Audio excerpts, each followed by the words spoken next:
I'm Mike Quincy, and this is a review of the Audi A6 e-tron. So the full name of this is Audi A6 Sportback e-tron. And e-tron is Audi speak for electric vehicle. What's unique here is the sleek body style that opens like a hatchback. It's super practical. With this A6 e-tron, Audi continues to push out longer driving ranges and faster charging times. Just like the Audi Q6 e-tron, which we also tested, the A6 e-tron is available with a single electric motor powering the rear wheels, or two electric motors, one at each axle, giving EV all-wheel drive. In addition, there's also a high-performance S6 version that comes standard with all-wheel drive. Our all-wheel drive A6 e-tron has two electric motors that combine to produce 456 horsepower, and it's hooked up to a direct drive transmission. Indeed, this new Audi has an impressive range with a polished driving experience. The powertrain is smooth and delivers rapid acceleration. And while the ride is firmer than some competing models, it's likely not to be a deal breaker, and the cabin stays super quiet. But the controls are a challenge to master, and the views out of the cabin are very obstructed. All models use a 100 kilowatt-hour battery. The EPA states the A6 e-tron has a range of 333 miles. AC charging on 240 volts is capable of 9.6 kilowatts and will gain about 30.1 miles of range per hour of charging. It would take about 10.5 hours to charge the 100 kilowatt-hour battery from empty, assuming a 9.6 kilowatt rate of charge. DC fast charging has a max acceptance rate of 270 kilowatts and can add up to 14.1 miles per minute. The A6 e-tron competes with the BMW i5, Genesis electrified G80, and Mercedes-Benz EQE. We bought a 2025 A6 Sportback e-tron Quattro, which starts at $68,350. We added the $3,900 Premium Plus package, as well as the $1,150 Warm Weather package, adding up a few other odds and ends, and the $1,295 destination charge, and the total came to $76,065. The final assembly point is Ingolstadt, Germany. Yes, many of us mourn the demise of the wagons, and this hatchback is not quite the same, but there's no doubt that this is a handsome car. Check out these cool LED lights. Audi's really good at lighting. The wheels are super handsome. The tires themselves are pretty chunky. They fill out the rear wheel wells. The paint is gorgeous. We spent extra to get this gray paint. It's just a sleek body. Yeah, I do miss wagons, but with the hatchback, it's almost as practical. Like a lot of cars these days, the A6 e-tron has electronic door handles, which honestly, some of the people that work here at Consumer Reports found to be super annoying. There's a touchpad underneath here, and you put your hand on it and it activates the touchpad, but sometimes there's a delay for the touchpad to actually open the door. This might take a little bit of getting used to because it's unlike most cars. And as you can see, this is pretty low to the ground. This isn't one of the usual huge SUVs that we're testing here at Consumer Reports where you're actually stepping up to get into the car. You really kind of fall into the A6's cockpit. It's not really as long of a drop in as like a sports car, but again, if you're used to something big, this is going to be a little different. And whether you're getting in or out of the A6 e-tron, you really have to contend with these sloping A-pillars, which can get in the way of your head. So we had pretty mixed reviews on these seats. A lot of testers thought that they were a bit stiff, especially with the cushion, although it does have this little handy expandable section to support your thighs, which is pretty nice. Then the side bolsters are pretty prominent. They hold you in place well, both on the cushion and the seat back. The seat back itself is also a little bit firm, although there are lots of adjustments, especially for lumbar and whatnot. You should give them a very thorough test drive to make sure that you fit in them and that they're comfortable. And to get out, there is no grab handle. So what I do is I kind of put my hand on the steering wheel and then hoist myself out. And getting into the back of the A6 e-tron is also not, I wouldn't call it a struggle, but it's kind of tight back here. This seat pillar slopes down at a pretty rakish angle, and there's not a lot of foot space for you to maneuver. The seat isn't quite set to my normal driving position, but as you can see, there's not much foot room here, and knee room is also kind of sparse. The rear seat has a decent amount of headroom. I'm not quite 6 feet tall, but I fit in pretty well here. I just noticed these little cutouts in back of the front seat back for your knees. So that's very helpful, but there's not a lot of foot space back here. So I think what you're looking at is the hatchback, or this slick sportback design, has some compromises, and one of them is a slightly more intimate and, dare I say, claustrophobic rear seat. It's not bad back here, but again, like the front seats, make sure your passengers are going to fit. So the interior is mostly nice. I mean, we like this padded section of the mid-dash because as you're working this large center screen, you always want to be able to anchor your fingers somewhere and make your selections. So it's nice that you're not going to see any fingerprints, using that little anchor area. Unlike all of the glossy black that Audi continues to insist on putting in its interiors. So the center console has this piano black, which shows scratches, shows fingerprints, shows dust. We're really not big fans of this at all. So this panel doesn't actually do anything, but you can get an option for an active screen for the front passenger. So other nice details include a padded inner door panel here with more exposed stitching. You've got some nice wood, and you've got this really attractive ambient light that goes all around the cabin. Now, ambient lights is not a new thing necessarily, but with this A6 e-tron, when you use the turn signal, it actually lights up to remind you where you're going. Some of my work colleagues found this kind of cool. Others found it annoying, especially at night. Now, keeping in mind just how much money this car costs, and it isn't cheap, we were super unimpressed with the headliner. This is pretty scratchy, hard fabric. Not wild about that. The sun visors also are kind of hard, brittle plastic, sort of unbecoming for a vehicle in this price category. So one of the cool features also is the electrochromatic roof. Now, usually when you think about a sunroof or a moonroof, it's glass and it opens. Now, this is glass, but it doesn't open. The party trick, though, is that you can adjust how much light gets in by using this button up here, the same button you would normally use for a sunroof.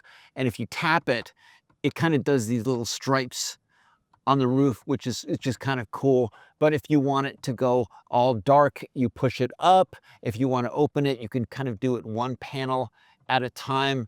A lot of my coworkers were not impressed by this. They thought that even with the darkest panel, it still let in too much light. And again, the beauty of a sunroof is you can open it, which improves ventilation.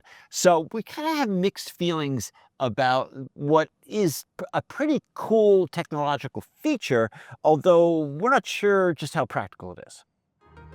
So interior storage isn't bad. It's mostly highlighted by this large open bin under the center stack.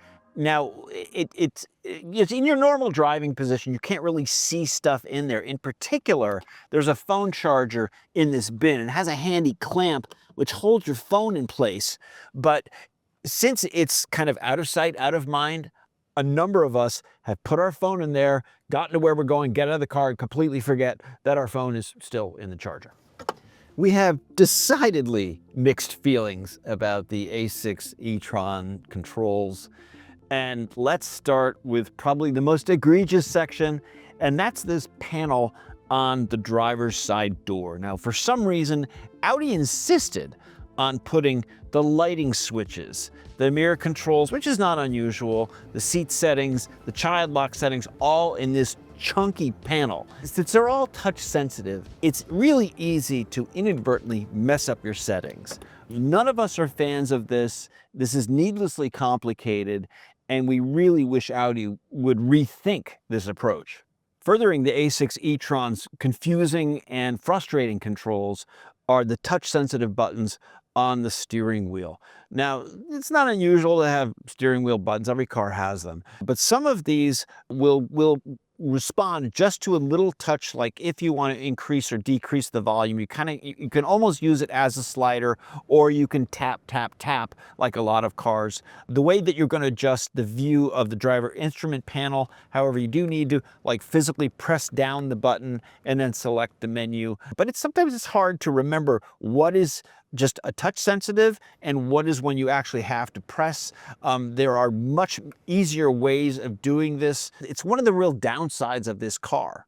And now we're at Audi's cruise control stalk, which continues to be this little bitty thing coming out from the side of the steering column. It's not very easy to see. You have to take your eyes off the road, usually, to make the adjustments, at least in the beginning when you own this car. I'm sure after a while, when you drive it every day, you will get used to it. I use cruise control all the time, and so the wand that's here, you have to remember that to activate the cruise control is a little button on the end of the stalk to increase the speed or decrease the speed. You toggle the stalk up or down. You also have a tiny little adjustment for the adaptive cruise control where you can set the distance between your car and the car in front of you. Again, this is not an awesome approach. The better controls have these on the steering wheel buttons themselves. But if you're familiar with Audis, this is the kind of cruise control stalk that they've been doing for a long time, and so it will seem normal to you.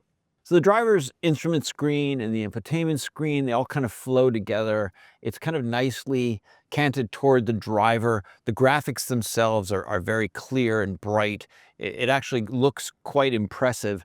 However, to actually live with it day to day, it definitely has its annoyances. In particular, manipulating the climate system. Just let's say you want to increase the fan speed. You can't just do it easily. You have to go into the climate menu first and then hit the little toggle to increase the fan. It shouldn't be this complicated to adjust the fan or to redirect the airflow. A number of testers complained bitterly about the built-in Audi navigation system. They thought it was very difficult to program. However, if you're using Android Auto or Apple CarPlay, I'm a big Android Auto fan, you know how simple that this is to use, so there's an easy workaround. So we really do appreciate the shortcut buttons on this side of the screen, and it is highly customizable, but we are not impressed at all about the day-to-day livability. So while the sloping hatchback definitely constricts visibility toward the back, it does have a very useful purpose here because the cargo space is awesome. That is what you get with the hatchback. With the rear seats in place, there's plenty of room, although the cargo floor itself is not entirely flat. It does kind of ramp up toward the middle, but still, this is immensely practical. And just like a lot of hatchbacks, whether it's SUVs or something like this, there's a button to power close the rear hatch, as well as a button that you can hit that will not only close the hatch, but also lock the entire car. That's super convenient. Folding the 60/40 split rear seats really expands the cargo area. We could fit a full-sized adult bike in the back. That's almost as practical as a wagon. Keep in mind the A6 e-tron uses run-flat tires, which means there's no spare, and there's also no tire sealant kit. Like a lot of EVs, the A6 e-tron has a frunk, which is a front trunk. Now to get to it, you kind of pop the hood that you normally would do with a regular internal combustion car. That's sort of common, familiar. And you find a way to unlatch it, and inside you've got the frunk. Now, this is tiny. This is like a lunchbox frunk. You're not going to put much in here, but still, there's a little bit of space up here to increase all of your cargo carrying capability. So now we're driving our A6 e-tron. Let's just get right into the driving position of this Audi. And there's some good news and bad news. The good news is there's no center console intrusion for the driver's leg, so it's pretty comfortable. There's also a fair amount of settings, so you can kind of custom tailor everything so it fits you.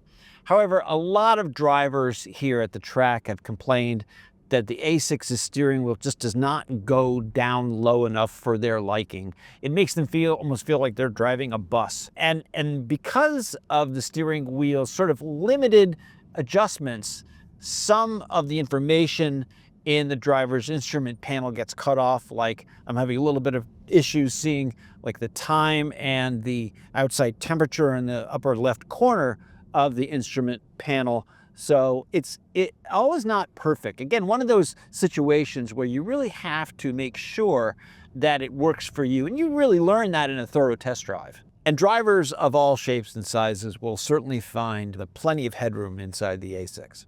So one of our chief criticisms of this car are visibility issues.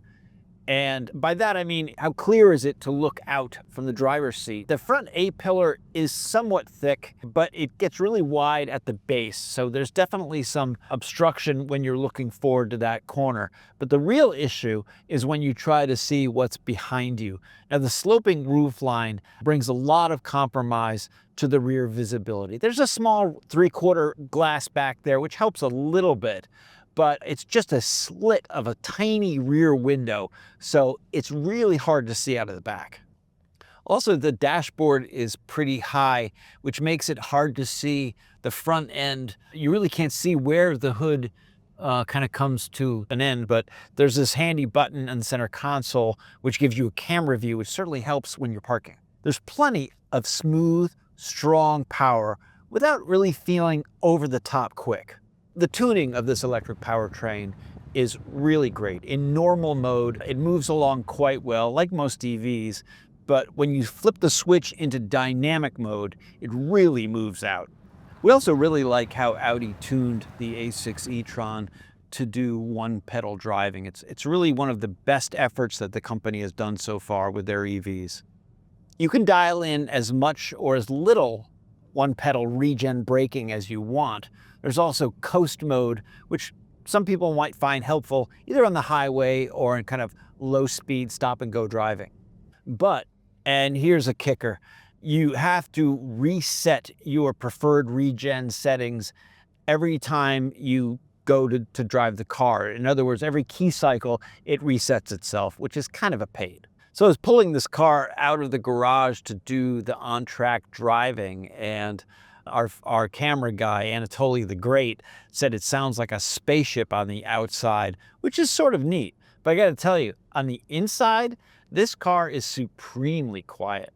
So any type of road or wind noise you hear is kind of amplified because the car is so quiet. So any noise will come through, but this is a very, very quiet car. The A6 delivers a tight and planted ride. It is not overly harsh, but it is a touch on the firm side. Body control is great, and there's just a little side-to-side jostling. We noticed a little firmness on the highway, but overall bump absorption is superb. The A6 e-tron delivers really good all-around handling.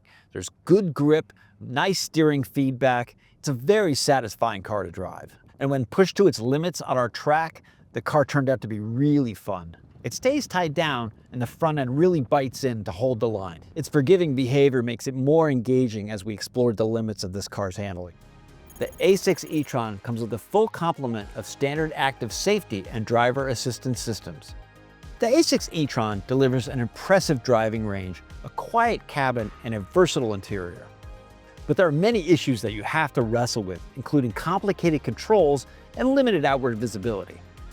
Many of our testers enjoyed driving this car because the ride is good, the handling is precise, and it feels like a rocket ship when you put your foot down. That's our video review of the Audi A6 e-tron. To see all the results of our testing, as well as other competing EVs, head to consumerreports.org.